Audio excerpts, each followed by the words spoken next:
Hello tout le monde et bienvenue dans une nouvelle vidéo décryptage. Aujourd'hui on va sortir un petit peu de notre série sur les marques qui appartiennent à des personnalités publiques pour analyser la démarche d'une marque bien connue de vous tous, je pense, qui m'intrigue depuis plusieurs années. Et comme vous êtes aussi pas mal à me poser des questions à son sujet, je me suis dit qu'on allait faire une petite entorse au règlement pour cette année et qu'on allait tous ensemble décrypter la démarche de Promode. Je ne sais pas chez vous, mais chez moi, quand on me parle de Promode, ça m'évoque directement tout un imaginaire fast fashion avec beaucoup de boutiques, des collections qui se renouvellent très fréquemment, un choix de matière qui est pas forcément le meilleur, des pays de fabrication à l'autre bout du monde, etc. Moi, c'est un petit peu l'univers que ça convoque pour moi, et c'est pour ça que je suis vraiment intriguée par tout ce que je peux lire et tout ce que je peux entendre sur la marque ces derniers mois / années. Parce qu'il y a apparemment eu un revirement, voire un gros revirement, et c'est ça qu'on va chercher à analyser aujourd'hui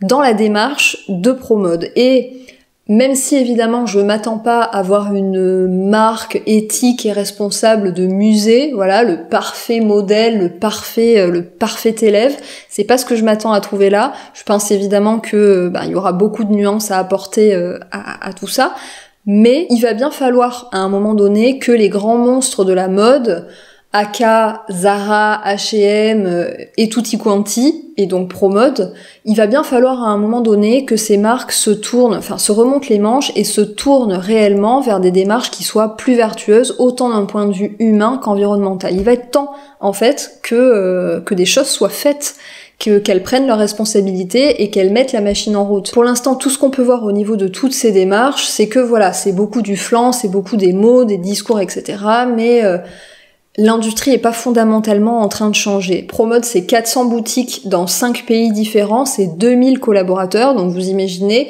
on n'est pas dans une petite entreprise de 3 personnes qui essaye de modifier la mode à sa manière, de proposer un autre modèle. C'est pas à cette échelle-là. On parle vraiment d'un gros truc qui essaye de se transformer, et des exemples, il y en a pas tant que ça. Et pourtant, il faut réussir à montrer à l'industrie que ce modèle-là reste viable, qu'il reste rentable, et que c'est possible de rester dans une logique capitaliste de croissance et en même temps d'essayer de changer les choses. Ce n'est pas forcément ma philosophie à moi qui va être plutôt dans une demande de décroissance, mais j'ai bien conscience que pour parler au marché, pour parler aux gros acteurs qui aujourd'hui le façonnent, ce marché, qui façonnent même plus que ça, qui façonnent notre société, voire notre système politique, il faut leur parler dans leur langue et donc leur montrer que ça reste viable et rentable. Donc aujourd'hui, on analyse la démarche de Promode, on va voir s'il y a réellement des efforts qui sont faits, si potentiellement l'industrie de la mode peut s'en inspirer, ou si encore une fois,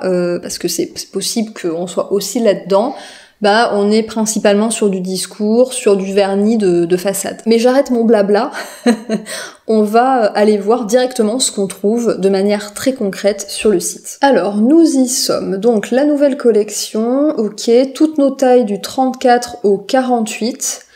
Donc même là, vous voyez, on est sur une marque qui a quand même pignon sur rue, et on ne va que jusqu'au 48. Bien souvent, on fait toc toc toc aux marques de mode éthique qui propose pas de grande taille, mais là vous voyez le fait de s'arrêter au 48, pour une marque qui a pourtant autant de force et de pouvoir, avec un réseau de fournisseurs si étendu, qui profite d'économies d'échelle évidemment bien supérieures aux marques de mode éthique auxquelles on va retoquer ce sujet-là, c'est pas beaucoup 48. Donc écoutez, je suis même étonnée de voir ça. Je m'attendais à ce que ça aille quand même un petit peu plus loin quand même. Craquage en vue.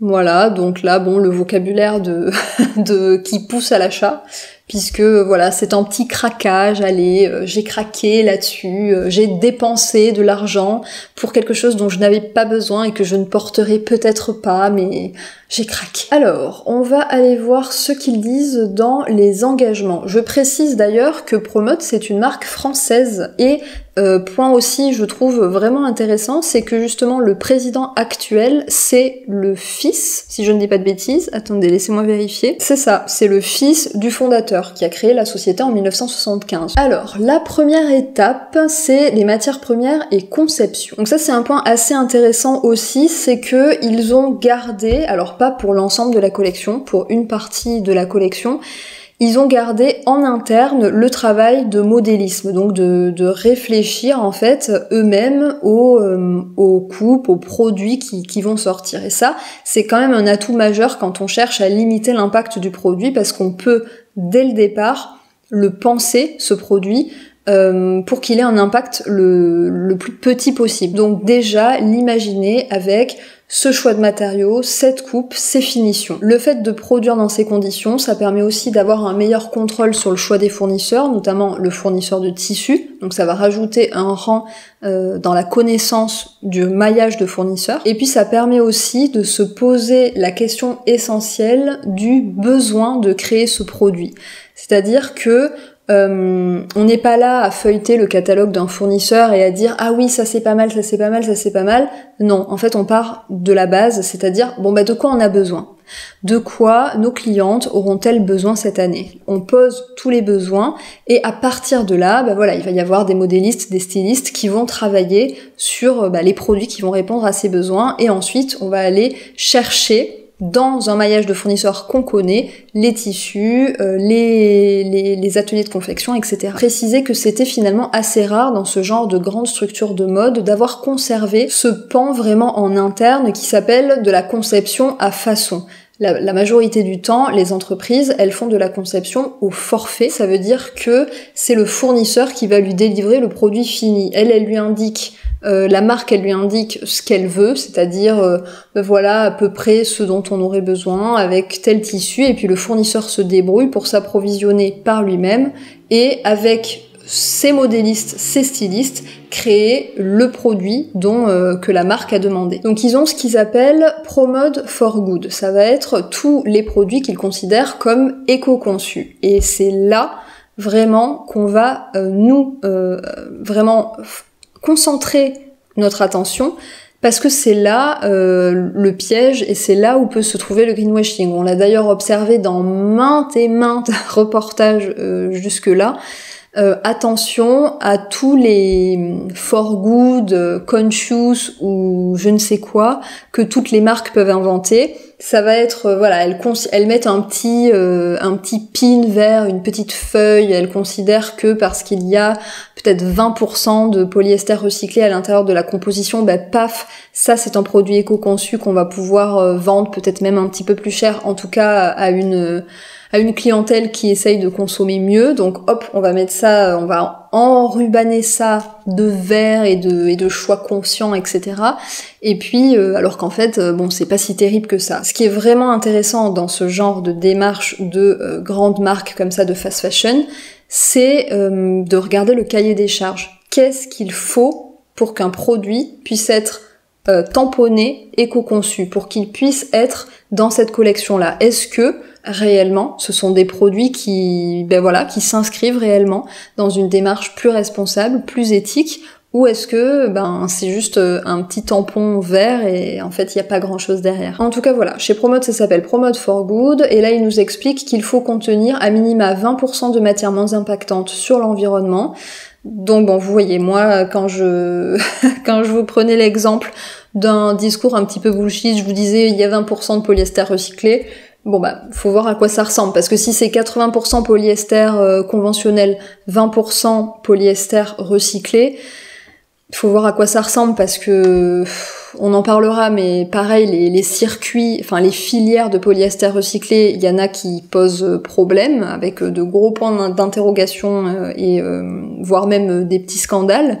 Donc si en plus ça ne peut pas être labellisé par un label GRS, pour rappel GRS il faut qu'il y ait à minima 50% de matière recyclée, quelque part on n'a même pas l'assurance que ce polyester recyclé là est plus vertueux que du polyester tout court quasiment, parce que je vous en ai déjà parlé dans d'autres vidéos, mais en Asie il a déjà été observé la fabrication de polyester recyclé à partir de bouteilles neuves, c'est-à-dire vous mettez les deux usines à côté, l'usine qui fabrique les bouteilles en plastique l'usine qui fabrique le polyester recyclé, et puis en fait finalement l'usine de Bouteille, elle n'est là que pour fournir la filière de polyester recyclé. Donc on tombe sur une aberration absolument totale de fabrication pour faire du polyester recyclé qu'on peut revendre plus cher évidemment que du polyester classique. Et on nous précise qu'en 2025, 100% de leur collection textile sera Promote for Good. Donc ça c'est hyper engageant. Là on nous fixe pas un objectif à 10 ans, c'est l'année prochaine, 2025. Donc potentiellement tous les vêtements qui vont être fabriqués et vendus par Promode vont rentrer dans cette catégorie éco-conçue, selon eux. À nous, à nouveau, voilà, d'analyser ce cahier des charges et de valider ou pas si on peut s'y fier, parce que c'est ça avant tout. C'est est-ce que ce cahier des charges-là de Promote for Good, est-ce que ça nous garantit réellement un vêtement qui a été fabriqué dans de bonnes conditions. Je reviens d'ailleurs sur le deuxième point obligatoire pour faire partie de Promote for Good, c'est qu'il faut que l'usine de confection, du coup la dernière étape sur la chaîne de production, elle ait été validée que son audit social ait été validé par l'équipe RSE de Promode. Et il parle d'un audit social ICS. ICS, c'est une sorte de rassemblement d'entreprises du secteur textile qui vont tous travailler ensemble pour essayer d'améliorer un petit peu les conditions sociales sur les chaînes de production. Donc par exemple, ils vont faire équipe, s'ils partagent le même fournisseur, je ne sais pas, en Chine ou en Inde, ils vont lancer un audit ensemble sur ce fournisseur-là et ils vont pouvoir comme ça bénéficier de proche en proche d'un réseau d'audit, d'un maillage beaucoup plus étendu que s'ils avaient fait ça tout seuls dans leur coin à envoyer des audits indépendants à faire à droite à gauche. Il précise ici qu'il faut que l'audit soit classé A, B ou C sur une échelle de A à E et que cet audit ait moins de 2 ans. Après, est-ce que la note C, c'est suffisamment exigeant? Ils reviennent aussi sur leur démarche d'éco-conception. Ils ont mis en open source leur grille d'éco-conception. Donc toute l'industrie de la mode peut finalement s'en servir pour vérifier ses produits, vérifier si oui ou non c'est éco-conçu. Et c'est une grille de notation qui va prendre en compte vraiment plein de critères et notamment, ils expliquaient, le mix énergétique des pays dans lesquels c'est fabriqué. Parce que la Chine, qui est par exemple un pays bien connu pour son mix énergétique très mauvais, parce qu'ils utilisent encore beaucoup de charbon pour produire de l'énergie, ça va avoir un impact carbone beaucoup plus grand que par exemple si vous avez votre usine au Portugal où le mix énergétique est bien meilleur. Donc voilà, il y a plein de petits critères qui sont pris en compte comme ça pour évaluer l'ensemble du cycle de vie du produit. Ensuite, il y a un petit paragraphe sur les matières que je trouve assez intéressantes, puisque pour chaque matière, ils vont proposer les avantages et les inconvénients. Donc par exemple, là pour le coton, voilà, on nous explique que c'est une matière qui est douce, absorbante, agréable et hypoallergénique, mais que les inconvénients, ça va être que le coton utilise beaucoup d'eau, beaucoup d'engrais et beaucoup de pesticides pour pousser. Donc c'est vraiment...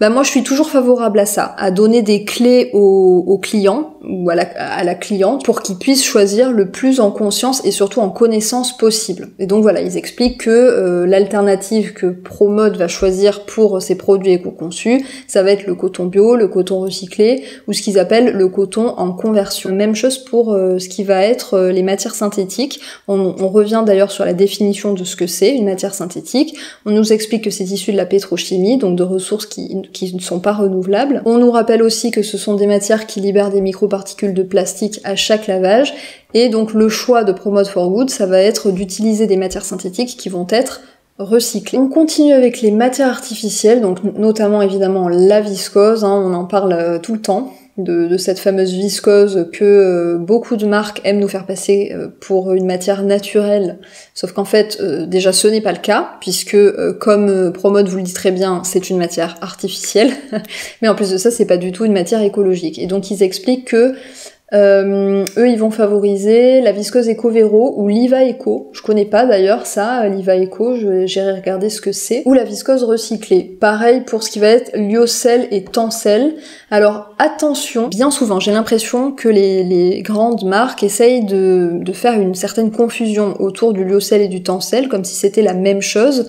En fait, moi ce que je comprends du truc, c'est que c'est la même chose au sens où si on revient à la molécule, enfin je veux dire à l'analyse moléculaire, ça va être la même chose, c'est-à-dire que on va travailler de la pulpe d'eucalyptus, on va utiliser les mêmes produits chimiques pour le fabriquer, la même quantité d'eau, etc. On va obtenir la même matière, sauf que le Tencel, c'est une marque déposée par une entreprise autrichienne qui s'appelle Lenzing et qui produit du lyocell en circuit fermé, en récupérant l'eau, en la réutilisant pour d'autres productions, en récupérant les produits chimiques, en évitant que ça termine n'importe où, en les retraitant, etc. En fait, selon moi, en tout cas d'après ce que je comprends, le Tencel, c'est du lyocell écologique. Et le lyocell, c'est à prendre un petit peu comme une visqueuse. Alors, peut-être que la production du lyocell par nature est peut-être un petit peu plus écologique, mais à vrai dire, ce n'est que de l'hypothèse parce que je n'ai jamais rien lu de tel. Je ne sais pas. Donc si vous êtes expert dans le domaine, je veux bien vous lire. Mais voilà, selon moi, le Tencel est une matière écologique, voire l'une des plus écologiques. Le lyocell, jusqu'à preuve du contraire, en tout cas pour moi, ça ne l'est pas. Et là on nous parle du cupro, on nous dit que le cupro provient du linter de coton déchet de la plante, il a un effet peau de pêche soyeux, mat et comparable à la soie, il est fabriqué en boucle fermée. À nouveau, pour moi, le cupro, c'est pas du tout systématiquement fabriqué en boucle fermée, vous pouvez peut-être trouver des fournisseurs voilà, qui fabriquent du tissu et qui font ça en boucle fermée, mais c'est pas une marque déposée Cupro, donc vous pouvez fabriquer du Cupro, c'est un tissu artificiel à base de coton, c'est vrai, de déchets de coton, ok, mais faut pas oublier le procédé de fabrication en lui-même qui n'est pas écologique en soi. À nouveau, ça demande des intrants chimiques qui sont extrêmement toxiques et qui peuvent polluer les sols et les eaux si les procédés de fabrication sont pas encadrés. Là, il est précisé que c'est en boucle fermée. Moi, j'ai jamais rien lu qui précisait que systématiquement le Cupro était fabriqué en circuit fermé. C'est vraiment une information qui est à prendre avec des pincettes, ça. Et donc, est-ce que le Cupro est une matière écologique en soi? Pour moi, non. Pareil, là, on nous explique que le modal est fabriqué en boucle fermée. C'est faux. En fait, ça dépend vraiment du fournisseur qui va fabriquer ce tissu. Et je pense que la majorité des fournisseurs qui fabriquent du modal ne fabriquent pas en boucle fermée. Et ça se termine par Promote for Good 66%. Et donc, on revient sur notre objectif de 100% pour la collection 2025. Donc il manque quand même un petit tiers de la collection encore. Donc en un an, il compte combler ça. Maintenant, qu'est-ce qu'il dit sur la production? Nous connaissons toutes les usines réalisant la confection et le délavage de nos vêtements. Donc ça, c'est ce que on appelle en général les fournisseurs de rang 1, donc c'est-à-dire vraiment les fournisseurs qui sont en direct avec nous parce que c'est la dernière étape. Nous connaissons également une partie des usines réalisant les étapes de tissage, tricotage, teinture et impression.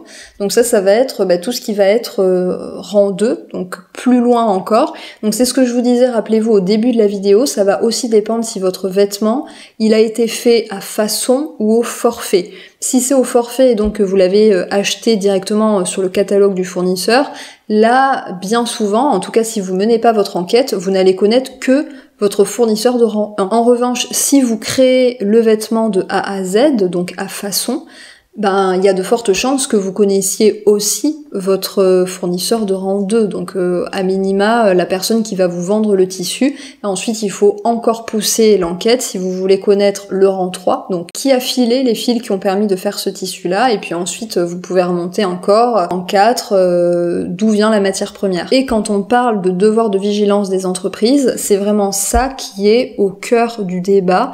C'est quel doit être le niveau de connaissance des entreprises sur leur maillage de fournisseurs. Parce que c'est bien beau de dire « Ah oui, mais moi, je m'en fiche, je ne m'intéresse qu'à mes fournisseurs de rang 1, après ce qui s'est passé avant. » Donc par exemple, est-ce que mon coton a été fabriqué dans des camps de concentration ouïghours? Moi j'y peux rien parce que c'est pas moi qui ai traité avec ça, finalement. Aujourd'hui, on considère que ce n'est pas possible de dédouaner les entreprises qui ont autant de pouvoir. On considère que c'est pas possible qu'elles puissent comme ça se dédouaner de cette responsabilité-là. Et donc, on est en train de remettre la responsabilité sur leurs épaules, et c'est pour ça qu'elles sont toutes en train de mener de vastes campagnes d'enquête pour essayer de mettre un peu de lumière, de transparence sur leur maillage de fournisseurs qui, même pour elles, reste opaque. Aujourd'hui, on leur permet encore d'avoir cette opacité, mais j'espère bien que d'ici 5 ans, d'ici 10 ans, ce sera plus possible. En fait, il faudra réellement qu'elles aient fait ce travail d'enquête avant de lancer n'importe quel produit en vente sur leur site, qu'elles sachent nous dire précisément d'où vient la matière, où est-ce que ça a été filé, tissé, teint, confectionné, qu'on sache tout, enfin en tout cas qu'elles le sachent, c'est vraiment le minimum syndical quoi. Alors ils expliquent que 65% de leur collection est réalisée en Asie, mais qu'ils sont en train de travailler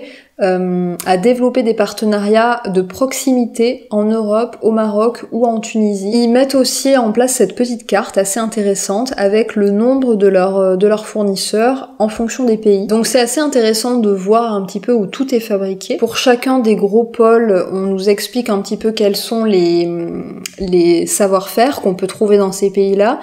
Et on justifie ça un petit peu par le fait que, il n'y a pas le savoir-faire forcément plus près, donc on est obligé d'aller loin. Alors évidemment, pour certains savoir-faire, il y a des savoir-faire qui sont traditionnels et qui sont donc propres à chacun de ces pays-là. Cela dit, moi je trouve ça toujours un petit peu hypocrite quelque part d'entendre ce discours-là de la part des marques qui ont elles-mêmes délocalisé et donc contribué au fait que le savoir-faire est parti du territoire français, mais plus globalement du territoire européen. Voilà, aujourd'hui dire oui on travaille avec la Chine parce que c'est les seuls finalement qui sont capables aujourd'hui de faire ça, parce que eux ont pu investir pour s'équiper avec telle ou telle machine, etc. Oui, parce que en fait tout le monde a délocalisé en même temps et il y avait plus personne pour investir en local en fait. Donc je trouve ça un petit peu hypocrite aujourd'hui de dire il y a plus le savoir-faire là en ce moment. Oui, mais c'est en partie votre faute, à vrai dire. Quelles sont les conditions de travail des ouvriers dans nos usines ? Le code de conduite exige que tous nos partenaires respectent les lois encadrant les conditions de travail et la sécurité de leurs ouvriers, blablabla. Bon, vous savez ce que je pense du code de conduite. Pourquoi pas en mettre un en place ? En revanche, moi je vois pas pourquoi nous parler de ça, parce que pour nous ça n'a absolument aucune valeur. Voilà, de nous dire oui on envoie un petit code de conduite à nos fournisseurs pour leur expliquer quand même que ce serait bien qu'ils traitent leurs ouvriers de manière respectueuse et humaine.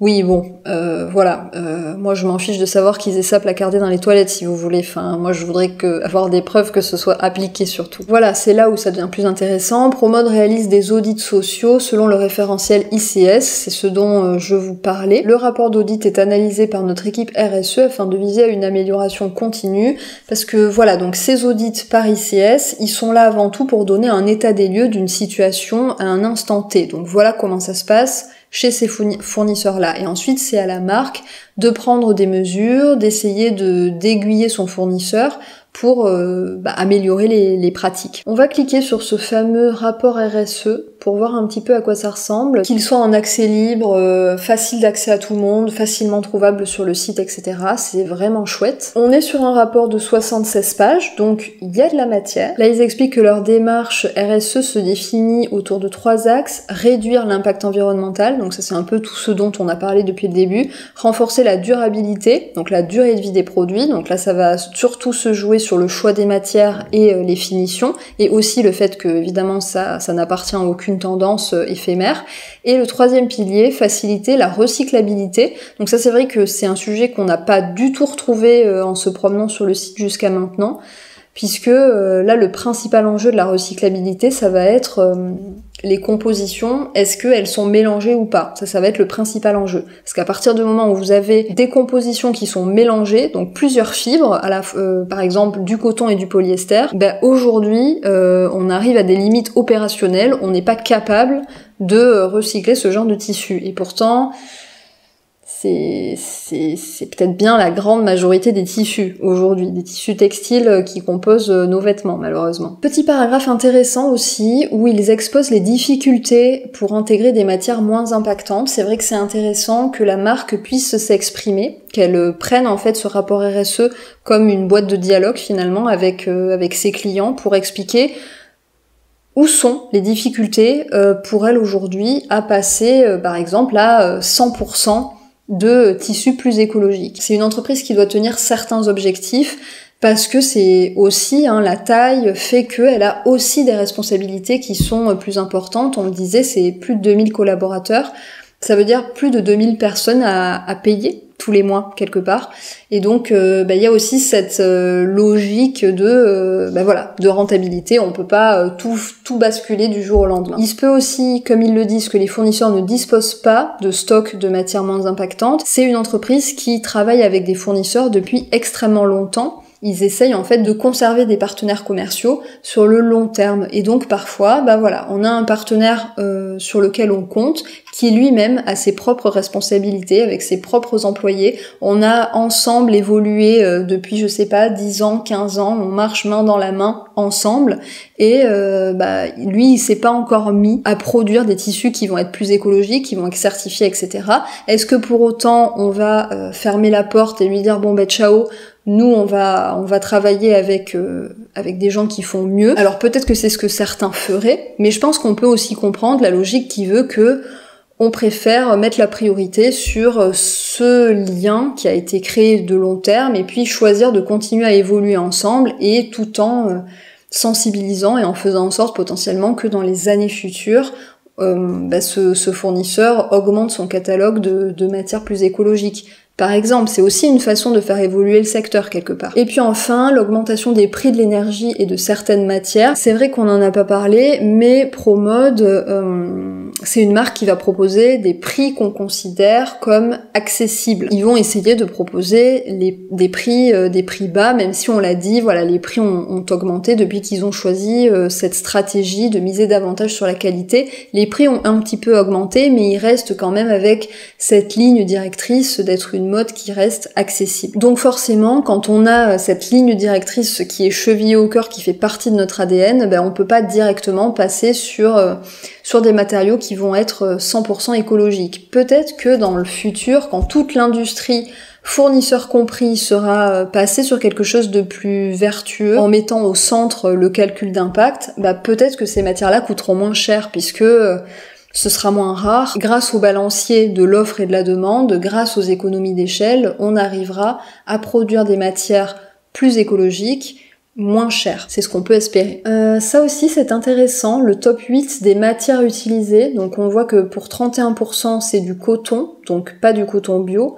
Pour 20% c'est du polyester, donc pas du polyester recyclé. Pour 9% c'est de la viscose, donc pas de la viscose EcoVero. Et ensuite on passe à 8% pour la viscose responsable, 6% pour le polyester recyclé. Donc vu comme ça, c'est pas foufou. Et ce qui est encore plus un petit peu schizophrène, double discours, c'est que ils sont évidemment au courant de l'impact du coton conventionnel et du polyester, puisque ils ont... Vous l'avez vu tout à l'heure quand on a descendu la liste des matières pour laquelle ils faisaient à chaque fois les avantages et les inconvénients. Ils sont tout à fait lucides et conscients de l'impact de ces deux matières, mais pour autant c'est ce qui va composer plus de 50% des matières qu'ils utilisent. Donc c'est vrai qu'on a tout ce discours, toute cette démarche, toute cette mécanique qui semble être mise en place pour faire des efforts et s'améliorer, mais aujourd'hui, en 2024, c'est pas encore ça. Et quand on voit que pour 2025, ils envisagent d'être 100% ProMode for Good, c'est qu'à mon avis, ce sera peut-être 100% ProMode for Good, mais le cahier des charges est peut-être pas à la hauteur de ce que nous, consommateurs exigeants, on va dire, pour ne pas dire chiants, on pourrait vouloir demander. Ça c'est intéressant aussi sur la traçabilité des usines. Donc comme on a pu le comprendre dans ce qu'ils disaient sur le site, rang 1 et rang 2, la traçabilité c'est 100%. C'est-à-dire qu'ils ont établi tout le maillage de leurs fournisseurs de rang 1 et rang 2. Ça veut dire jusqu'au tissu. Même si, évidemment, après ça prend aussi en compte tous les enjeux qui vont être... sur la sous-traitance, c'est-à-dire peut-être qu'ils connaissent leurs fournisseurs de rang 1 par cœur, mais est-ce que ces fournisseurs-là de l'étape de la confection font appel à de la sous-traitance? Et bien souvent, et vous le savez si vous êtes des habitués des vidéos décryptage, ben vous savez que les dérives à la fois d'un point de vue humain et environnemental, elles se situent bien souvent là, dans ce qui est un petit peu caché en soum-soum par la sous-traitance. Et même si c'est difficile d'avoir un contrôle sur cette sous-traitance-là, ben il y a quand même une enquête qui peut être menée. Après, si c'est fait de façon totalement illégale par le fournisseur, c'est peut-être plus difficile de passer par la voie administrative pour avoir la preuve de ce qui se passe réellement, mais c'est aussi plutôt dans la politique commerciale qu'on va avoir avec le fournisseur qu'on peut agir. C'est-à-dire que si on met ce fournisseur-là sous pression en exigeant des délais toujours plus rapides et des prix toujours plus bas, ben c'est peut-être à ce moment-là que le fournisseur va devoir employer de la sous-traitance qui, elle, va pouvoir travailler à moindre coût et filer un coup de main sur la cadence de production. Vous voyez, ça se passe aussi là, dans les choix qu'on fait avec ses fournisseurs. C'est aussi ça qui va réguler et qui va faire en sorte que les pratiques vont s'améliorer. Et donc, comme on peut voir, donc plus le rang va descendre ensuite, rang 2, on est à 88% de connaissances, puis rang 3, ça chute à 28%, et enfin le rang 4, tout ce qui va être la production de matières premières, là on est inférieur à 1%. C'est pour vous dire à quel point l'industrie de la mode dans son intégralité est opaque. Là, on parle vraiment d'une opacité pour la marque elle-même. Et pour autant, on sait qu'il y a de gros enjeux derrière tout ça. Je vous rappelle que le coton, par exemple, il y a quand même un énorme point d'interrogation, une énorme épée de Damoclès qui pèse sur n'importe quelle entreprise qui va utiliser du coton, surtout qui a été produit en Asie. C'est que il a peut-être été produit par des camps de concentration d'êtres humains. Voilà. Enfin, au niveau social, 99% des 177 usines de rang 1 ont un audit valide, 95% ont un audit acceptable. Donc ça, qu'est-ce que ça veut dire? Ça veut dire que 99% des usines ont reçu un audit, donc c'est déjà pas mal, et que 95% ont donc certes reçu un audit, mais sont en plus classés entre A et C.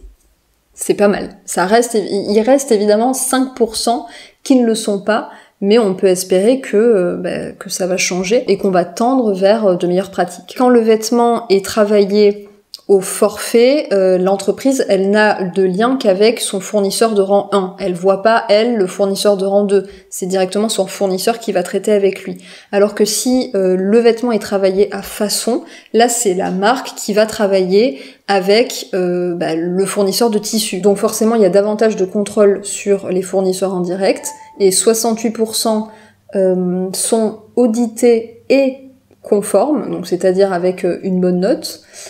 Par contre, voilà, si on regarde les fournisseurs de rang 2 indirects, donc quand le vêtement est travaillé au forfait, là, ça fait davantage peur. Par exemple, on voit que en 2023, 10% seulement des usines avaient un audit qui était valide, et seulement 8% avaient un audit qui était conforme, donc noté entre A et C. Ça fait pas beaucoup. On va aller voir les fiches produits. Il reste encore des informations dans ce rapport d'activité. Il est vraiment très très dense, c'est hyper intéressant. On retrouve aussi des informations sur les conditions de travail à l'intérieur même de ProMode. Pas mal de données RH, pas mal de petits détails. Enfin vraiment, je vous invite à aller le lire, et puis on ne peut qu'espérer que toutes les entreprises qui ont un impact majeur dans l'industrie de la mode puissent fournir ce genre de rapport aussi détaillé. On ne peut que souhaiter ça. Mais allons voir les fiches produits, même si voilà, le rapport RSE nous a donné quelques éléments, moi j'ai peur qu'on soit un petit peu déçus. Mais bon, on va aller voir. Est-ce qu'il y a une collection éco-conçue ou quelque chose comme ça? Mode durable. Voilà, collection ProMode for Good. Donc déjà on va analyser ça, ça va nous donner, je pense, une bonne idée de ce qui est fait concrètement. Par exemple, le premier, un pull à 15 €. Vous voyez, moi ça déjà, ça me fait un petit peu peur. Il est en solde, bien sûr, mais bon, ça veut dire quand même qu'on est capable de le vendre à 15 €. Donc là, j'ai tout un petit récap des feux verts, des feux rouges, etc. qui concerne en fait ce produit-là. On est sur 80% de viscose, 20% polyamide, dont principal 80% viscose responsable. Bon, je suppose qu'il faut comprendre que c'est 80% de viscose responsable, 20% polyamide. Est-ce que ça veut dire de viscose éco-véro? Peut-être. On n'est pas sûr. Et bon, c'est bien dommage qu'il y ait ce 20% polyamide qui vient un peu gâcher l'ensemble, et notamment le recyclage. Et où est-ce que c'est fabriqué? Tricotage ou tissage fait au Bangladesh, teinture fait au Bangladesh, et la confection au Bangladesh. Ce qui est dommage et ce qui manque, je trouve, c'est qu'on nous indique pas les résultats de l'audit qui ont été faits sur ce fournisseur-là, puisque voilà, tous leurs fournisseurs au moins de rang 1, et ensuite, voilà, s'ils ont l'information qu'ils nous donnent aussi pour le rang 2, puisque là on parle du tricotage, enfin plutôt du tissage et de la teinture, mais au moins voilà, pour ce qui est de la confection, qu'on nous donne les résultats de l'audit par exemple. Est-ce que c'est un fournisseur qui est noté A, B, C, ou même D ou E? Comment ça se situe? Ça pourrait être intéressant de le savoir. Ok, ensuite, là par exemple, un t-shirt uni éco-conçu. Alors là les gars, je m'attends à du 100% coton bio, sinon je suis pas contente. Alors, qu'est-ce qu'on nous dit? 100% coton, dont 20% recyclé. Confection Tunisie. Bon... Ouais, franchement, bof. Ah mais attendez, je vous dis des bêtises. En fait, quand on clique sur produits éco-conçus, grade de confiance qualité de l'usine de confection, or. Attendez, on voit ça. En fait, attendez, je vais revenir à là où j'étais tout à l'heure. Là-dessus, sur le pull effet jacquard à 15 €. Produit éco-conçu, tac tac tac. Grade de confiance qualité de l'usine confection or. Donc on est sûrement sur un fournisseur, je suppose, de catégorie A. Est-ce que c'est comme ça qu'il faut le comprendre? Je ne sais pas, parce que là c'est vrai qu'ils nous sortent une autre échelle avec l'or. Est-ce qu'on va trouver argent et bronze à un moment donné? Je ne sais pas. Pantalon large et fluide. Qu'est-ce qu'il nous dit, ce pantalon? On est sur 100% viscose responsable et la doublure 100% polyester recyclé. Là, il y a quand même quelque chose. Et en plus, on a pas mal d'informations. Et la confection en Birmanie. La Birmanie, en termes de droits de l'homme et compagnie, je sais pas si c'est fou. Qu'est-ce qu'ils nous disent là? Est-ce que c'est catégorie or? Ah, on est en catégorie argent. Mais ça, c'est dommage que ce soit pas défini par contre, hein, ce que c'est or-argent. C'est dommage. Ça ressemble peut-être davantage à un produit qui a été travaillé à façon, parce que voilà, on a davantage de détails, et j'ai quand même l'impression que y a quand même un gros effort qui est fait là d'un point de vue des matières. Sur ce produit-là en tout cas. La veste de tailleur, 34% viscose, 64% polyester, 2% élastane, et la doublure 100% polyester. Et là on nous dit que dans le tissu principal, il y a 32% de polyester recyclé. Bon, ça nous laisse quand même une grosse part de polyester pas recyclé, et c'est avec de la viscose conventionnelle. Vous voyez ça, le fait de retrouver ce genre de vêtements dans la catégorie éco-conçu, il y a encore des progrès à faire, quoi. Et par contre, la confection au Maroc, ça reste pas très loin, et peut-être qu'on est sur un fournisseur classé or. Bronze, ah ben ça, vous voyez, mais on sait pas vraiment ce que ça veut dire. C'est dommage. Et d'ailleurs, je l'avais pas vu, mais on est quand même dans cette catégorie Promote for Good sur 781 articles. Donc c'est aussi pour ça que je me permets de parler de fast fashion pour Promode, parce qu'il y a quand même, c'est ahurissant en fait le nombre de références.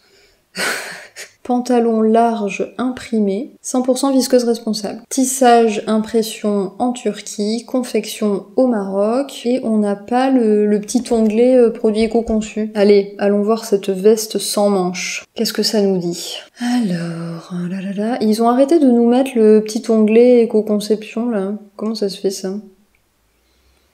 Alors, tissu principal, on est sur 37% viscose conventionnelle, 50% polyester, dont 28% recyclé, 12% coton conventionnel, 1% élastane. Là vous voyez, on est dans la catégorie éco-conception parce qu'on est à plus de 20% de polyester recyclé. C'est un petit peu le cas de figure finalement avec lequel j'ai démarré cette vidéo. C'est vraiment le genre de produit que j'ai pas envie de retrouver estampillé éco-conçu. Enfin, vous voyez, on retrouve de la viscose conventionnelle, du coton conventionnel, du polyester non recyclé, et du coup, enfin, c'est évidemment une pièce qui va pas pouvoir être recyclée avec tout ce mélange de matières.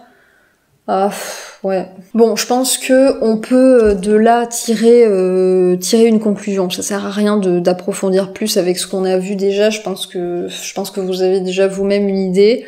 En gros, l'industrie de la mode a besoin de se changer et l'industrie de la mode est avant tout portée aujourd'hui par des géants. Évidemment, Promode n'est pas un géant parmi les géants, mais ça reste quand même une très grosse entreprise française qui plus est, qui a de l'ancienneté, donc qui sait de quoi elle parle et qui présente des chiffres positifs. Voilà, c'est une entreprise qui, on va peut-être pas dire qu'elle est florissante, c'est pas un bon adjectif pour caractériser une entreprise qui a autant d'ancienneté, mais en tout cas qui se maintient, qui est en bonne santé.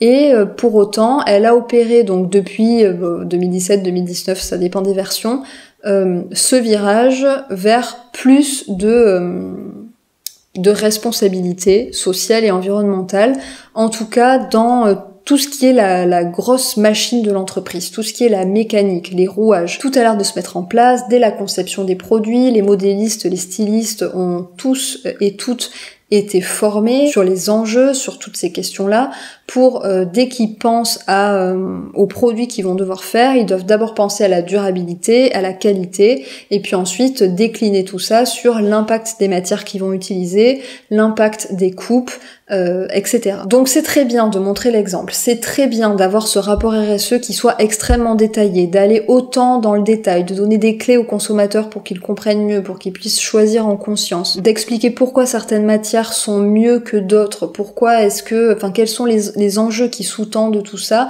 et pourquoi est-ce que pour une entreprise de cette taille-là, ça peut être difficile du jour au lendemain de tout révolutionner d'un coup. Ce discours, il est primordial, il y a très peu de marques de cette ampleur aujourd'hui qui l'ont, ce discours-là. Donc voilà, il y a beaucoup d'efforts qui sont fournis, mais c'est vrai qu'aujourd'hui, quand on regarde concrètement, quand on essaye d'avoir une vue d'ensemble sur ce qui est proposé dans cette fameuse famille des produits éco-conçus selon Promode, donc Promode for Good. Voilà, c'est juste mon avis en fait, et vous êtes libres tous et toutes de l'exposer dans les commentaires, et enfin moi j'adore les discussions qu'on a en général sous les décryptages.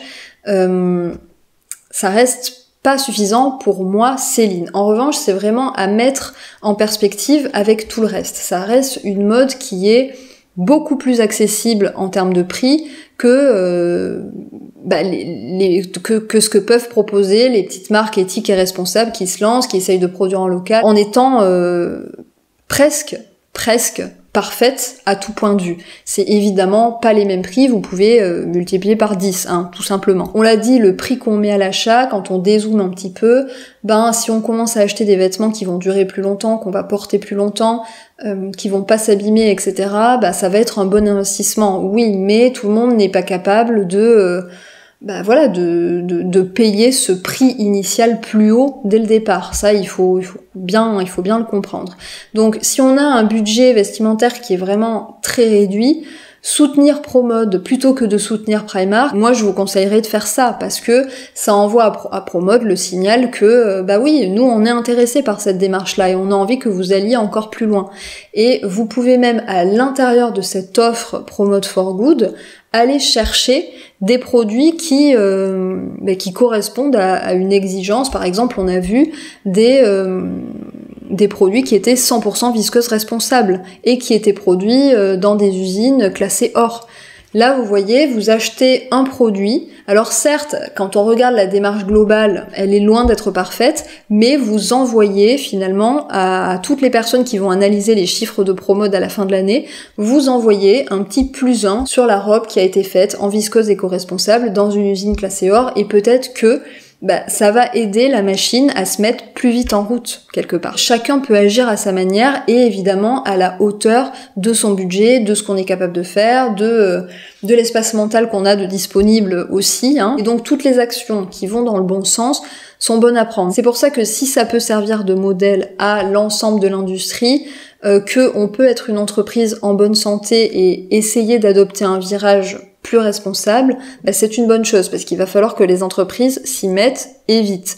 Donc voilà, il est temps, les gars. Mais c'est juste que aujourd'hui, en 2024, selon ma grille de critères, mais qui m'est totalement propre, c'est pas encore assez. Mais voilà, il se peut que il faille un petit peu de temps pour que la machine se mette à plein régime, et peut-être que d'ici 2 ans, d'ici 3 ans, je serai vraiment impressionnée par les efforts qui auront été faits. Et je le souhaite, parce qu'il faut bien commencer quelque part, et encore une fois, c'est extrêmement honnête et transparent de nous mettre les informations sous le nez, pour qu'on puisse, nous, être capables de juger. Parce que Shein, par exemple, Primark et compagnie, on les a pas, les informations. On peut juste se contenter de voir une opacité totale et d'en tirer les conclusions qui sont certainement vraies. Mais je veux dire, voilà, on peut pas les appuyer sur de l'objectif, quoi. Cette démarche de transparence, c'est la première chose à faire. Donc on est vraiment sur une bonne base, et il y a un chemin encore long, jalonné par tout un tas de progrès, et on espère que ça fera boule de neige et que ces progrès ils iront de plus en plus vite, et plus il y aura d'acteurs de l'industrie de la mode qui s'engageront dans ce chemin-là, plus, voilà, il y aura cet effet boule de neige et plus vite ça ira. Et nous, consommateurs, on a aussi la possibilité de se mettre dans le mouvement de cette boule-là vers plus de respect pour les individus, pour le vivant, pour la planète. On a la possibilité de se mettre dans cette course-là en choisissant mieux et en choisissant selon nos besoins, nos priorités, et puis encore une fois, notre budget. Et je ne le rappellerai jamais assez, mais à partir du moment où vous achetez des vêtements selon vos besoins et des vêtements que vous allez porter longtemps, vous faites déjà un pas colossal par rapport à la surconsommation ambiante. Il faut avant tout, en fait, travailler là-dessus, essayer de réduire ce qu'on achète. Donc à partir du moment où vous allez acheter un produit, même si c'est en fast fashion, même si c'est produit n'importe comment, si ce produit-là, vous en prenez soin et vous l'aimez longtemps et vous le portez longtemps et pendant des années, c'est déjà une démarche engagée. Vous voyez ce que je veux dire? On peut pas être parfait, même nous, consommateurs, on peut pas être parfait. Et il faut voir un petit peu la liste des priorités, et pour moi, déjà, à partir du moment où on commence à acheter moins, c'est déjà beaucoup. C'est déjà beaucoup plus que la majorité des individus. Sur ce, je vais vous laisser, ça fait à peu près 2h30 que je parle, comme à chaque décryptage, vraiment je suis incorrigible, il va me falloir des heures et des heures de montage. N'hésitez pas à me dire ce que vous pensez de tout ça dans les commentaires, n'hésitez pas aussi à liker la vidéo si elle vous a plu, si vous avez appris des petits trucs, si vous avez passé un bon moment avec moi. N'oubliez pas de vous abonner à la chaîne si ce n'est pas encore fait, c'est très important pour moi et pour le référencement de la chaîne aussi. Et puis moi, en attendant une prochaine vidéo, je vous fais de gros bisous.